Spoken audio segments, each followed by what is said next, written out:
Hello, it's Jimmy here from O'Reilly's, and we've just come to look at a Nissan Navara here.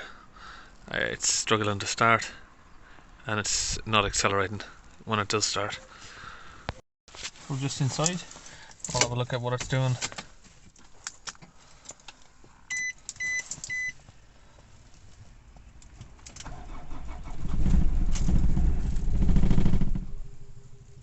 So it's starting up, but the whole vehicle is shaking and then it's just stalling out.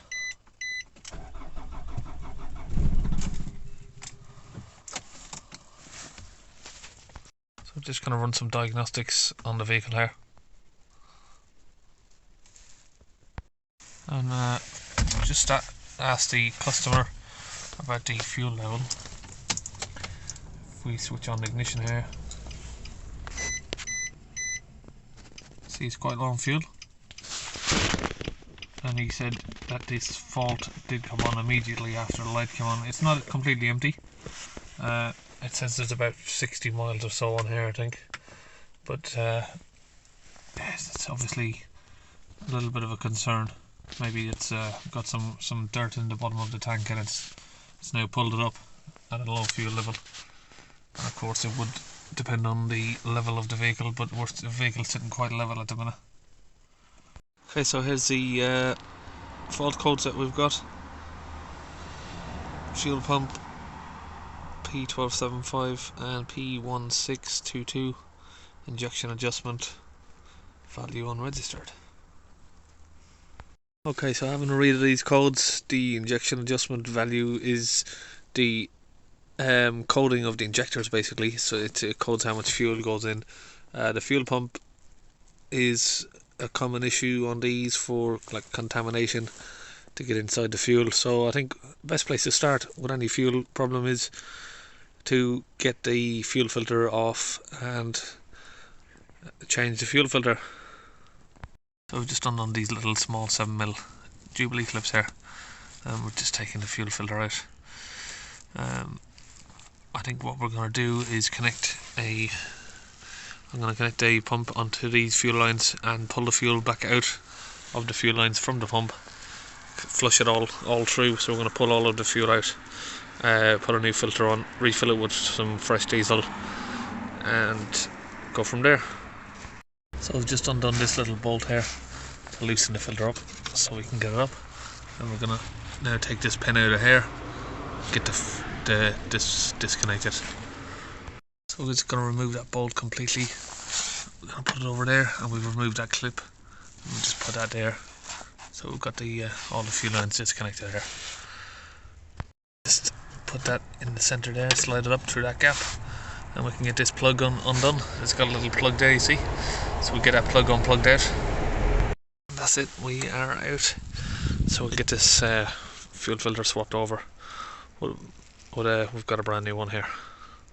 So we've pulled the plug sensor from the bottom, and we're just going to drain some of the fuel out and see if we can see anything inside the fuel. Got a nice clean bottle here.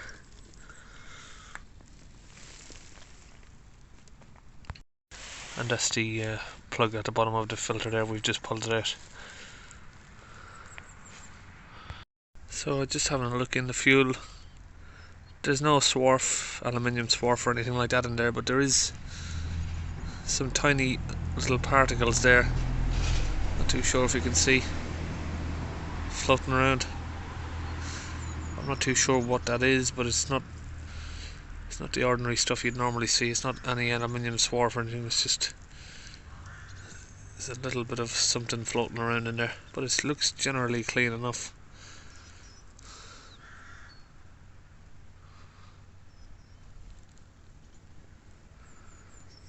Here we've got a brand new replacement filter here. That's some of the numbers that are on it there. So we're going to get this fitted back on.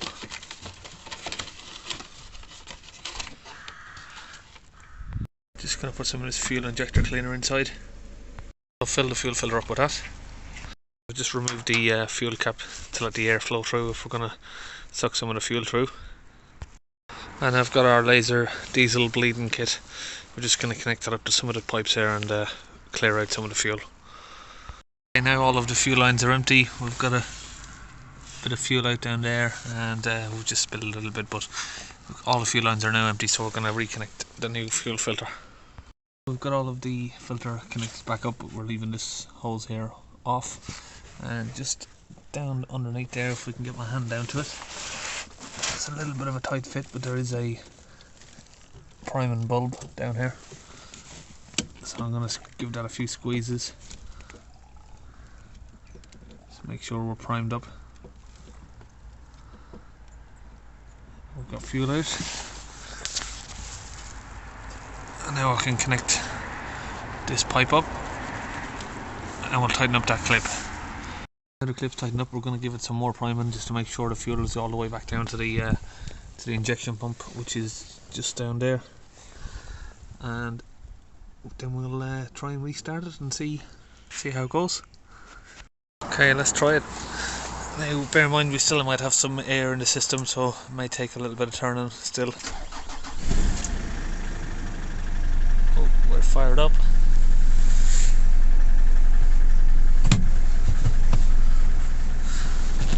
But we're not getting acceleration. Let's just wait a minute, let it idle, and see if it takes a minute.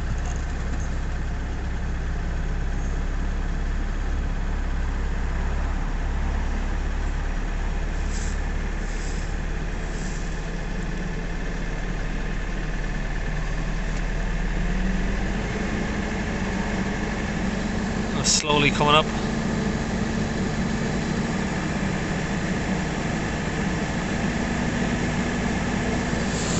That is pedal to the floor there.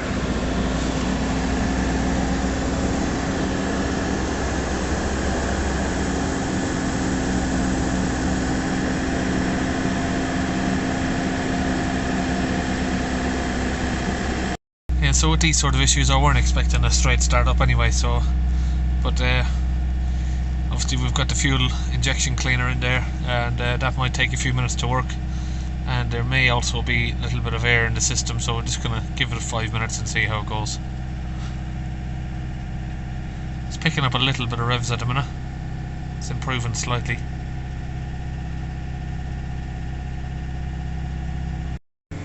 So we've got revs slowly getting a little bit better as we're going along. It's still quite cold, as you can see there. Getting an improvement, so maybe we might see it just improve enough to actually accelerate up soon.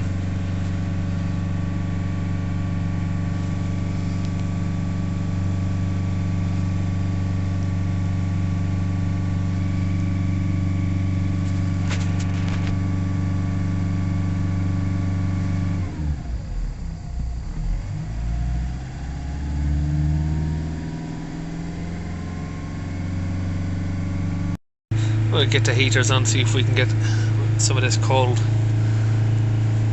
cleared up, and we're slowly increasing. We have put a jerry can of fuel in here as well, just to make sure that we're not picking up any crap from the bottom, and we've got plenty of fuel in there.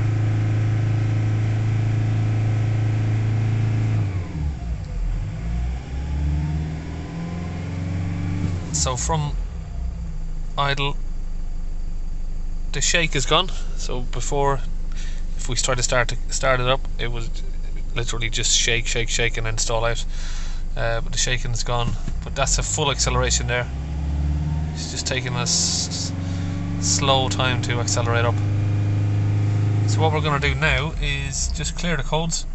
Maybe it's in like a forced limited power mode, limp mode. So we're going to clear the codes, and then we'll start it back up and retry it. As you've seen there, we've still got the engine management light on. It's not clearing on the normal. It's not clearing on the when we clear it. So we're going to go into some adaptation settings and see if we can readapt the injection pump. I don't know why it's lost its power, but he has said to me he has had it at a garage, and they've done some work on the EGR valve and the DPF, so maybe they've disconnected the battery or something, and something's triggered this off. But he's literally just drove it home from a garage when this has happened. So he's just been on his way home from a garage, and on his way home the car's lost power. He managed to get it home near enough and it's stalled out, but he's towed it into his driveway. So we're going to see if we can get this this engine light cleared and get it revving up on its own. We're going to active test here. We'll do a pump learning clear. Fuel temp sensor, actual pressure. Just see what we've got here. Pump current.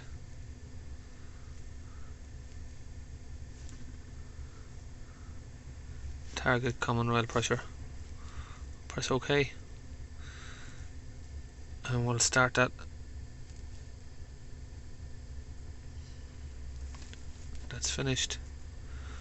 Okay, now we'll go back and see if we can clear the codes. Engine off, yes.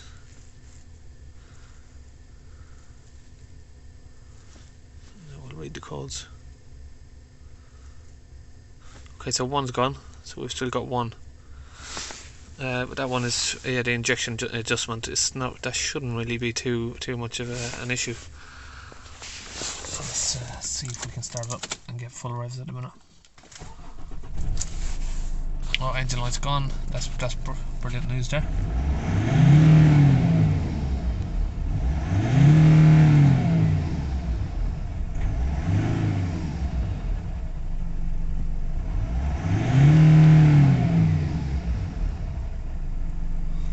Yep.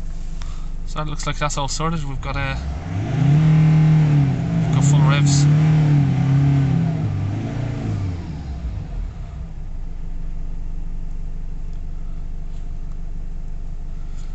What's been the cause of that? I mean, there is a lot of information on these for having contamination in the tanks causing fuel pump issues, but we'll just have to see, make sure that it's all going well. It seems to be all okay at the minute, but we'll have to give it maybe a few days of driving just to make sure it doesn't return. There is, various bits and pieces on the fuel pump that can fail, but that seems to have done the trick. Okay, so that's all done on this one. See you in the next video.